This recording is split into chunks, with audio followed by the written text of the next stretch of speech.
Praise the lord. మీ అందరికీ కూడా ప్రభువును రక్షకుడైన యేసుక్రీస్తు నామములో మరొకసారి నా వందనాలు తెలియజేస్తున్నాను. మీరందరూ కూడా బాగున్నారా? వీడియో రూపంలో మరలా మిమ్మల్ని చూడడం నాకు చాలా సంతోషంగా ఉంది. మరి కొద్ది నిమిషాలు ఈ రోజున చిన్న ప్రార్థన చేసుకుని మరలా దేవుని వాక్యంలో ఉన్నటువంటి లోతైన సత్యాలను మనం గ్రహించుకుందాం. చిన్న ప్రార్థన. మహాపరిశుద్ధుడా, మా ప్రియ పరలోకపు తండ్రి, నీ ఘనమైన అతి శ్రేష్టమైనటువంటి నామాన్ని బట్టి నీకు స్తుతులు, స్తోత్రాలు, వందనాలు ప్రభువా. ఈ సమయంలో మరొకసారి మా యొక్క ప్రియుల నిమిత్తం మేము ప్రార్థన చేస్తున్నాము. ఎవరైతే ఈ వీడియో చూస్తున్నారో ఈ వీడియో చూస్తున్న ప్రతి వారిని కూడా మీరు దీవించి ఆశీర్వదించండి, నీ మేలుతో నింపండి, వారి అవసరతలు తీర్చమని ప్రార్థన చేస్తున్నాం. ఇదిగో తండ్రి, కొద్ది నిమిషాలు నీ మాటల ద్వారా మాతో మాట్లాడి మీరే మహిమ ఘనత ప్రభావాలు పొందమని ప్రభువును రక్షకుడైన యేసు నామమున అడిగి వేడుకుంటున్నాను పరమ తండ్రి. ఆమేన్, ఆమేన్, ఆమేన్. కొద్ది నిమిషాలు దేవుని మాటలు మనం ధ్యానం చేసుకుందాము. మత్తయి సువార్త 4వ అధ్యాయము 4వ వచనము. అందుకాయన మనుష్యుడు రొట్టె వలన మాత్రము కాదు గాని దేవుని నోట నుండి వచ్చు ప్రతి మాట వలన జీవించును అని వ్రాయబడి ఉన్నది అనెను. ఇక్కడ యేసుక్రీస్తు ప్రభువారు చెప్తున్న మాట ఏంటంటే, మనుష్యుడు రొట్టె వలన మాత్రము కాదు కానీ ఎలా జీవిస్తాడట? దేవుని నోట నుండి వచ్చు ప్రతి మాట వల్ల కూడా మనిషి జీవిస్తాడు అనేది మనం జ్ఞాపకం చేసుకోవాలి. మన జీవితానికి ఆధారము మనం ఏంటి అని మనం ఆలోచిస్తే, మన ఉద్యోగం అవ్వచ్చు, మన వ్యాపారం అవ్వచ్చు, లేకపోతే మనము ఆరోగ్యంగా ఉన్నామనే ఒక ఇది కావచ్చు. కానీ దేవుడు చెప్తున్న మాట ఏంటంటే, మనిషి బ్రతకడానికి కావాల్సింది ఏంటంటే దేవుని వాక్యము.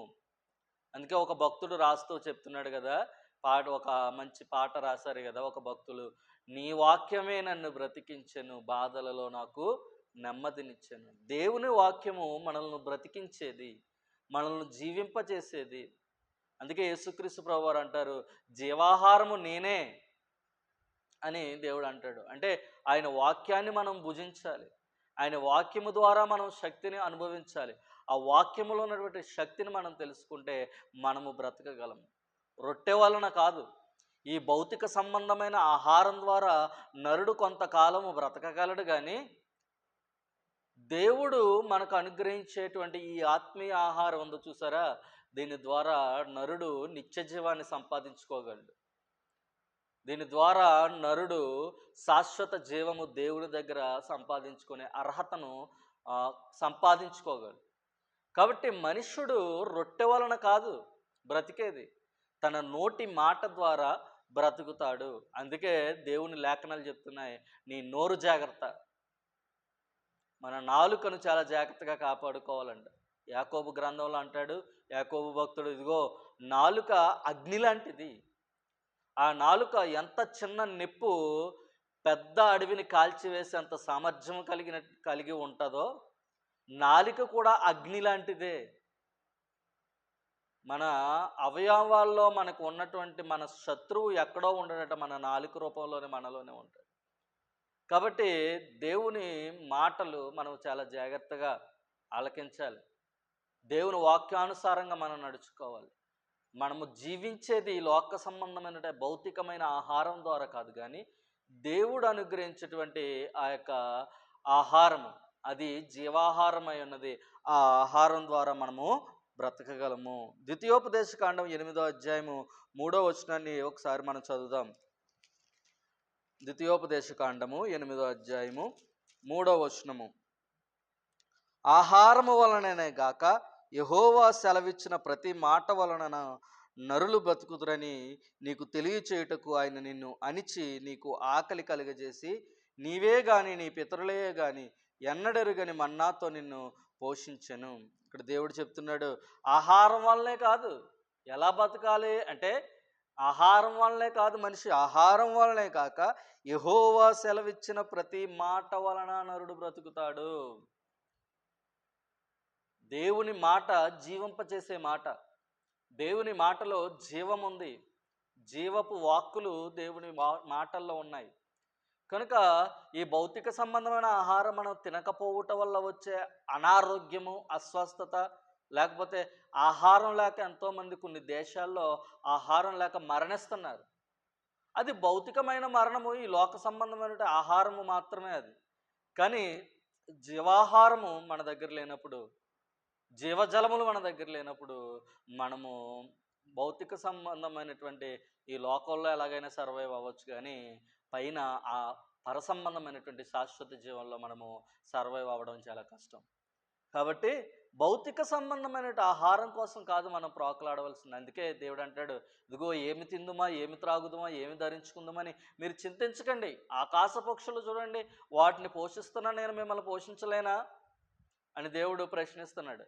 కాబట్టి మనం భౌతిక సంబంధమైన వాటి కోసం కాకుండా మన నోటి దేవుని నోట నుండి వచ్చు ప్రతి మాట వలన కూడా మనిషి బ్రతుకుతాడని రాయబడినట్లుగా మనం దేవుని మాట మీద మనం ఆధారపడదాం, భౌతిక సంబంధమైన వాటి మీద కాదు. మత్తయి సువార్త 12 అధ్యాయం 36 37 వచనాలు కూడా ఒకసారి మనం చదువుదాం. మత్తయి సువార్త 12 అధ్యాయము 36 37 వచనాలు. నా పక్షమునున్నవాడు నాకు విరోధి, నాతో కలిసి సమకూర్చున్నవాడు చెదరగొట్టువాడు. కాబట్టి నేను మీతో చెప్పినదేమనగా, మనుషులు చేయు ప్రతి పాపమును దోషను వారు క్షమింపబడను కానీ ఆత్మ విషయమైన దోషణకు పాప క్షమాపణ లేదు అని ఇక్కడ దేవుడు తెలియజేస్తున్నాడు. అయితే ఇక్కడ మనం చూసినట్లయితే దేవుడు చెప్తున్న మాట ఏంటంటే, మనము భౌతిక సంబంధమైన ఆహారం ద్వారా మనము బ్రతకలేము. భౌతిక సంబంధమైన ఆహారము మనలను బ్రతికించదు. కేవలము ఆత్మ సంబంధమైన ఆహారము, దీన్ని తినుట ద్వారానే నువ్వు బ్రతకగలవు. ప్రతి ఆదివారము దేవుని మందిరానికి వెళ్ళి ఏం తింటున్నావు? నువ్వు దేవుని వాక్యాన్ని తింటున్నావా? దేవుడు అంటాడు, ఇదిగో నీవు దీనిని భుజించు. ప్రకటన గ్రంథంలో యోహానుతో అంటాడు, ఇదిగో నువ్వు దీన్ని తీసుకుని భుజించు, అది నీ నోటికి చేదుగా ఉంటుంది కానీ నీ మనసులోకి వెళ్తుంది, ఎంతో తీయగా ఉంటుంది అని చెప్పేసి ఆయన అక్కడ చెప్తూ ఉంటాడు ఆ లేఖనాల్లో. కాబట్టి ఈ మాటలు మనకి చాలామందికి చేదుగా ఉంటాయి. పరిశుద్ధ లేఖనాల్లో ఉన్న మాటలు చాలామందికి ఎలా ఉంటాయండి? చేదుగా ఉంటాయి. దేవుడే అంటే ఎప్పుడు చూసినా ఇలాగా అంటాడు, పరిశుద్ధంగా బతకమంటాడు, లేకపోతే ఎలా ఉండమంటాడు, అలా చేయమంటాడు, ఇలా చేయమంటాడు, ప్రతి ఆదివారం దేవుని మందిరానికి రమ్మంటాడు, లేకపోతే దేవుడితో ఉంటే చాలా కష్టంలే, లోకంతో ఉంటేనే చాలా బెటర్ అని దేవుని మాటను తృణీకరించే వాళ్ళు చాలామంది ఉంటారు. కానీ నిజమైన జీవాన్ని ఇచ్చే మాటలు ఇవే. వీటిని నువ్వు ఆధారం చేసుకుని బ్రతకాలి, అవే నిన్ను బ్రతికించేవి. కాబట్టి ఈ రోజునైనా ఈ మాటలు విన్నాకైనా మనం ఏం చేయాలంటే దేవుని మాట మీద ఆధారపడాలి, దేవుని యందు విశ్వాసం ఉంచాలి. దేవుని మాటల మీద ఆధారపడినప్పుడు ఆయన మాట ద్వారా మనల్ని బ్రతికించేవాడే ఉన్నాడు. దేవునికి స్తోత్రం కలుగును గాక. May God bless you. చిన్న ప్రార్థన చేస్తాను.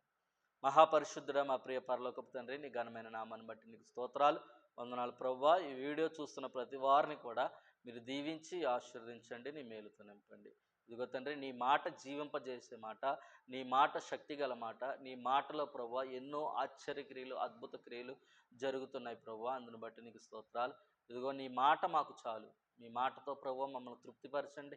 ఈ భౌతిక సంబంధమైన ఆహారం ద్వారా మాకు కాసేపు తృప్తి కలగవచ్చు. ఆ ఆహారం ద్వారా ప్రభువా ఇచ్చే తృప్తి అది శాశ్వతమైనది కాదు, అది అల్పకాలమైనటువంటి తృప్తి. కానీ నీ యొక్క జీవాహారం మాకు సంతృప్తినిచ్చేది, ఏ లోటు లేకుండా మాకు బలమునిచ్చే ఆహారమైన అటువంటి ఆహారం మాకు దయచేసినందుకు నీకు స్తోత్రాలు, వందనాలు. ఆ ఆహారాన్ని ప్రతి ఆదివారము, ప్రతి దినము కూడా మేము భుజించడానికి తగిన కృపను అనుగ్రహించమని ప్రభువును రక్షకుడైన యేసునామమున అడిగి వేడుకుంటున్నాను పరమ తండ్రి.